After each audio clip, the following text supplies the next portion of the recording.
yang kita muliakan, kita cintai, kita banggakan. Bapak Menteri Pertahanan Republik Indonesia, Presiden terpilih Republik Indonesia, Bapak Jenderal TNI Purnawirawan Prabowo Subianto. Semoga Allah senantiasa memberikan kesehatan, umur panjang, kekuatan, kesuksesan memimpin bangsa Indonesia. Amin ya Rabbal Alamin. Yang saya muliakan, saya cintai, saya taati, para kiai, para masyayikh, para asatid, para ibu nyai yang hadir, yang saya muliakan. Mohon maaf Pak Prabowo, saya sapa beberapa hal supaya Pak Prabowo ingat, karena beliau di Bali menunggu kehadiran Pak Prabowo tapi tidak sempat hadir. Saat muktamar di Bali, beliau sangat berharap bisa bertemu misalnya Al-Mukarram Kiai Marzuki Mustamar, Al-Mukarram Kiai Syihab, Al-Mukarram Kiai Badawi, Al-Mukarram Kiai Arifin Junaidi, Al-Mukarram yang memimpin doa Kiai Kafabe Makhrus Ali, Gus Salam paling viral di kalangan NU, didampingi Gus Fahim, calon Ketua Dewan Syuro 2029. Dan seluruh para kiai, para ulama, Ibu Nyai Ju, pengasuh pondok pesantren Asem Bagus Situbondo, Ibu Nyai Ju Fawaid As'ad, dan seluruh Ibu Nyai yang tentu tidak bisa kami sebutkan, Kiai Jazuli, Kiai Imam Jazuli, Kiai Imam Jazuli. Ini juga kiai viral dari Cirebon. Yang saya muliakan, para ulama yang tidak bisa saya sebutkan satu persatu, seluruh jajaran Dewan Syuro, DPP PKB yang saya muliakan, seluruh jajaran Dewan Tanfid yang saya banggakan, para wakil ketua umum, sekjen, dan seluruh jajaran. Wakil Ketua Umum Pak Prabowo, saya perlu sampaikan sedikit, ada tambahan Wakil Ketua Umum tenaga lama tapi baru, yaitu Pak Rusdi Kirana. Pak Rusdi Kirana kita jadikan Wakil Ketua MPR, karena Pak Rusdi itu di PKB itu terkenal sebagai jembatan Republik Indonesia. Karena tanpa batik dan layan Indonesia tidak akan tersambung jembatan satu dengan yang lain. Jadi kita jadikan Wakil Ketua MPR supaya jadi negarawan, kira-kira begitu. Saya juga perlu garis bawahi untuk memperkenalkan tenaga baru Wakil Ketua DPR RI, Pak Haji Cucun Samsur Rizal. Ini selain anak buah saya, anak buahnya Pak Dasko.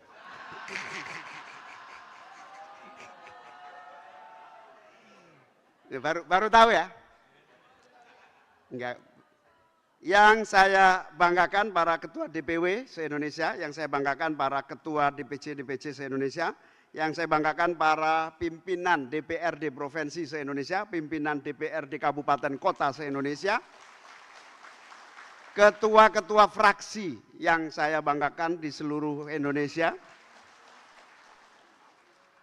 Tentu terima kasih atas kehadirannya, pada datang ke sini bayar sendiri, cari hotel sendiri. Saya tahu aspirasinya hanya satu, Bapak DPRD ini mohon diperhatikan nasibnya. Jadi DPRD ini sangat bersemangat ketika dapat kabar Bapak Presiden terpilih akan hadir. Salah satu yang membuat mereka semangat, siapa tahu nasib menjadi lebih baik. Zaman DPRD, zaman Presiden Pak SBY, DPRD ini istilahnya masih lumayan lah, ada banyak biaya transport. Namanya lumsum. Tapi sudah 7 tahun ini hilang lumsum dari peredaran. Jadi sebetulnya sudah lama mau demo, Pak. Sudah lama mau demo, tapi nggak jadi karena hakim-hakim lebih dulu demonya dibanding mereka. Jadi saya tahu ketika mereka saya undang dan sekaligus dapat kabar Bapak akan hadir, semangatnya luar biasa. Karena jadi ketika saya mengajak salah satu anggota DPRD ke rekreasi ke Thailand melihat gajah putih, itu tiba-tiba gajah putihnya nangis. Saya cuma bilang, kok tahu ya kalau kamu DPRD, saya bilang gitu.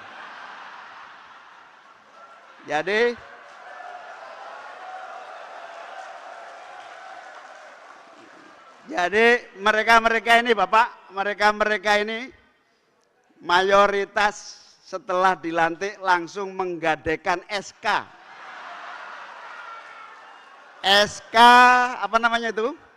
SK pengangkatan. Dan rata-rata mereka menggadaikan ke bank-bank yang bunganya amat sangat tinggi. Makanya saya dan beberapa teman membuat bank baru, namanya BMI, Bank Muhaimin Iskandar. Lalu baru-baru ini ada nama bank baru namanya BRI, Bank Rusdi Indonesia. Jadi mereka rata-rata tidak terlilit pinjol, tapi rata-rata terlilit bank-bank pemerintah. Jadi mohon Bapak untuk sebetulnya di level Menteri Keuangan sudah kami diskusikan panjang dan sudah no problem. Karena pada dasarnya kami meyakini sepenuhnya kalau DPRD se-Indonesia ini lancar tugasnya, terfasilitasi aktivitasnya dengan baik, insya Allah mereka dan pemerintah daerah berkontribusi mendorong pertumbuhan ekonomi daerah untuk pertumbuhan ekonomi nasional. Jadi Pak Prabowo yang saya muliakan, salah satu agenda rapat koordinasi nasional ini adalah agar legislatif, eksekutif di daerah berkontribusi seperti masa lalu, berkontribusi pertumbuhan ekonomi nasional dari kekuatan ekonomi daerah. Dan kita berharap cita-cita Pak Prabowo pertumbuhan ekonomi hingga 8% terwujud dalam waktu yang secepat-cepatnya. Amin. Salah satu sederhana Bapak meninjau saja Perpres nomor 33. Kalian jangan terlalu reaktif. Terlalu kelihatan kalau miskin. Jadi peninjauan terhadap PP 33 yang memungkinkan tugas-tugas DPRD bisa berjalan dengan optimal karena rata-rata APBD kita juga mampu menjadi dan menyangga seluruh tugas-tugas DPRD. Jadi saya mohon betul Bapak, kehadiran Bapak ini kami menitipkan teman-teman saya, kalau saya sih DPR RI lebih aman ya dulu. DPRD ini supaya lebih aman lagi menjalankan tugas dengan sebaik-baiknya, merevisi PP 33 sebagai agenda pertumbuhan ekonomi daerah. Bapak Presiden terpilih yang saya muliakan, kami 3 hari ini akan membahas berbagai agenda-agenda penting kontribusi daerah di dalam pembangunan nasional. Kami meyakini sepenuhnya kami punya kesempatan dan punya kewenangan yang sangat relevan untuk berkontribusi di dalam mendongkrak dan menggerakkan ekonomi dan pembangunan nasional. Sehingga 3 hari ini selain kita mensinergikan agenda-agenda pembangunan nasional, kita juga mensinergikan apa yang menjadi harapan kita semua. Insya Allah presiden baru, harapan baru, kemajuan dan pertumbuhan ekonomi di masa yang akan datang. Selama 3 hari ini Bapak Prabowo yang saya muliakan, teman-teman DPRD ini juga bersinergi dengan berbagai kelembagaan nasional. Kami juga minta Bappenas, minta Menteri Keuangan, minta berbagai eselon 1 yang relevan untuk kita ajak bicara sinergi antara kebijakan nasional dengan kebijakan daerah. Ada 3 aspek yang penting Bapak. Yang pertama, ketika Gus Dur jadi presiden, dibentuklah namanya Kementerian Otonomi Daerah. Lalu daerah muncul sebagai kekuatan baru, muncul pemimpin-pemimpin baru karena otonomi yang penuh. Pada pemerintahan Pak SBY dievaluasi. Karena apa? Karena pemimpin daerah menjadi raja-raja baru. Raja-raja baru. Tapi itu dampak negatif dari kewenangan berlebih atau kewenangan yang bagus yang diberikan kepada daerah. Lalu revisi mulai dilakukan dan kemudian mulai terjadi sentralisasi. Tapi nilai positif dari otonomi daerah itu apa? 3 hal. Yang pertama, kontribusi pertumbuhan ekonomi sangat bagus. Pertumbuhan bisa sampai 7%. Yang kedua, penyerapan anggaran sangat efektif. Yang ketiga, mereka sangat kreatif dalam membangun agenda-agenda pembangunan di level masing-masing. Ini tumbuh dengan baik 3 aspek ini. Titik lemahnya aja kadang-kadang salah prioritas, kadang-kadang muncul raja-raja baru, kadang-kadang sinergi pusat dan daerah saling bertabrakan. Lalu evaluasi itu terjadi, maka kami menyimpulkan Bapak dengan perkembangan hari ini, maka diinginkan adanya keadilan antara kewenangan pusat dan daerah dalam satu keadilan kewenangan yang berkontribusi positif di dalam proses pembangunan nasional kita. Keseimbangan ini tentu sangat terbukti karena tidak bisa di era seperti sekarang bertumbuh hanya pada pusat, apalagi hanya bertumbuh pada daerah. Disitulah sinergitas pemerintah pusat dan daerah bisa kita mulai dari legislatif. Pasca pilkada nanti Bapak, kami para kepala daerah yang terpilih dari PKB juga mohon diajak bicara untuk supaya terjadi sinergi bukan saja di legislatif tetapi juga di level eksekutif. Forum inilah yang menjadi forum penting bagi peran PKB khususnya, juga peran para politisi-politisi. Kami ingin membuktikan bahwa politisi-politisi PKB berkontribusi produktif bagi kemajuan dan pertumbuhan ekonomi nasional kita. Teman-teman para anggota DPRD yang saya banggakan, saya menyadari sepenuhnya bahwa tantangan kita tidak mudah dan kita semua sudah tahu hasil musyawarah kerja nasional, hasil musyawarah pimpinan nasional, hasil muktamar PKB di Bali. PKB berkomitmen total mendukung dan mensukseskan kepemimpinan Pak Prabowo di dalam memimpin pembangunan nasional kita.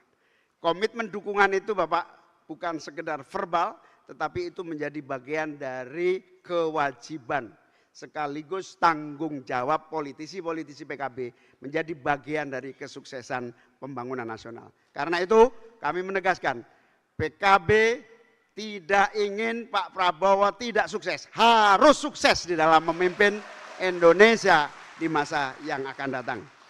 Kesuksesan itu antara lain 2. Yang pertama, ekonomi tumbuh dengan sangat produktif, dimulai dari investasi. Tapi di sisi yang lain ketika pertumbuhan ekonomi belum maksimal, maka negara harus turun tangan mengatasi sementara dalam politik kesejahteraan. Kita tahu banyak program-program kesejahteraan yang bisa dimulai, jadi tidak perlu menunggu ekonomi tumbuh, tapi juga sudah dimulai kehadiran negara di dalam mengatasi masalah-masalah yang dihadapi rakyatnya. Kita punya 9 prioritas yang salah satu yang sangat penting adalah pendidikan, peningkatan kualitas sumber daya manusia, dan berbagai agenda-agenda yang kami sebutnya sebagai nawa utama. 9 agenda utama PKB, di dalamnya termuat berbagai prioritas yang kami harapkan Insya Allah ini semua tidak beda dengan Gerindra, tidak beda dengan Pak Prabowo. Satu visi untuk Indonesia maju di masa yang akan datang. Salah satu SDM yang penting adalah bagaimana agar seluruh lembaga pendidikan mendapatkan keadilan dan akses yang sama. Salah satunya pesantren kita yang masih sangat terbatas dan tertinggal. Jadi nanti kalau ada peningkatan kualitas gizi, kita ingin jangan sampai lupa pesantren yang sudah lama tidak mendapatkan perhatian secara khusus. Juga soal bagaimana kita menjaga daya tahan pertumbuhan dan pembangunan ekonomi dan agenda-agenda lainnya termasuk menjaga dan mengatasi krisis iklim yang real dan nyata di depan kita dengan berbagai tantangan yang kita hadapi. Bapak Prabowo dan hadirin yang saya muliakan, forum ini bagi PKB adalah forum konsolidasi, koordinasi yang terus-menerus karena kami ingin bahwa seluruh DPRD tidak menjadi politisi yang pasif, tetapi proaktif menghandle dan mengatasi masalah-masalah yang dihadapi rakyatnya. PKB ini tidak memiliki resources seperti partai-partai besar dan memiliki dana besar, tetapi saya yakin konsistensi, istiqomah, kemampuan kita melayani berbagai keinginan kita untuk terus memfasilitasi perjuangan NU yang ada dan tumbuh. Mohon maaf Pak, saya juga mau lapor, Kiai Marzuki ini 15 tahun memperjuangkan bagaimana agar NU yang bergerak dan tumbuh di masyarakat ini terus menjadi bagian yang kontribusinya nyata bagi pembangunan.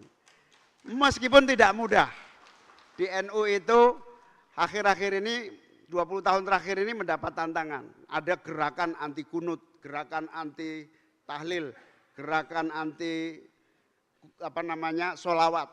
Tapi alhamdulillah 20 tahun terakhir ini bisa teratasi. Meskipun di kota-kota besar, nggak jauh-jauh, Jakarta Selatan saja, ternyata masih banyak pimpinan-pimpinan masjid yang melarang sholawat, yang melarang kunut, yang tidak memberi kesempatan kunut. Yang itu artinya bukan hanya Kiai Marzuki yang sudah 20 tahun kerja. Insya Allah kepemimpinan Pak Prabowo memberikan toleransi dan membantu terjadinya kemauan untuk berbeda pendapat, tetapi dalam keharmonisan dan saling menghargai. Itulah kontribusi kiai-kiai kita yang insya Allah sinergi bersama pemerintahan yang akan datang menghasilkan toleransi, persatuan, kedamaian, dan kesuksesan bagi pembangunan nasional di masa-masa yang akan datang. Amin. Itulah beberapa hal Pak Prabowo dan seluruh hadirin yang saya muliakan yang akan menjadi agenda rapat koordinasi nasional DPRD dan fraksi di seluruh Indonesia. Terima kasih atas kehadiran Bapak Prabowo, terima kasih Pak Dasko atas kehadirannya, terima kasih kepada semua sahabat-sahabat yang hadir dari berbagai daerah. Moga-moga langkah ini memiliki makna dan kontribusi positif bagi kemajuan Indonesia di masa yang akan datang. Karena kemajuan Indonesia bisa dimulai dari kebijakan dan keputusan kita. Salah satu contohnya, concern kita kepada pendidikan. Di semua negara maju, yang sepele aja. Di setiap kota-kota besar pasti ada yang namanya tempat bermain anak dengan fasilitas yang memadai. Kita tidak pernah punya kepedulian itu. Kita minta misalnya nanti seluruh pemerintah daerah harus berkontribusi kepada tempat sarana permainan anak yang mencerdaskan, menyehatkan dan memberikan gambaran masa depan Indonesia lebih sehat dan kompetitif di masa-masa yang akan datang. Ini yang sepele, infrastruktur pendidikan. Infrastruktur pendidikan yang juga menjadi salah satu nanti keputusan dari rapat konsolidasi nasional kita. Terima kasih para kiai, para ulama yang berkenan hadir. Terima kasih Kiai Ubed, Rois Syuriah NU hadir bersama kita, terima kasih. Moga-moga Allah memberikan kesehatan kepada para kiai, para bunyai. Moga-moga kebersamaan kita bermakna bagi perjuangan Ahlus Sunnah wal Jamaah. Demikian, terima kasih pada panitia. Mohon maaf kepada para tamu apabila ada berbagai kekurangan dan kesalahan. Wallahul muwaffiq ila aqwamit thoriq. Wassalamualaikum warahmatullahi wabarakatuh.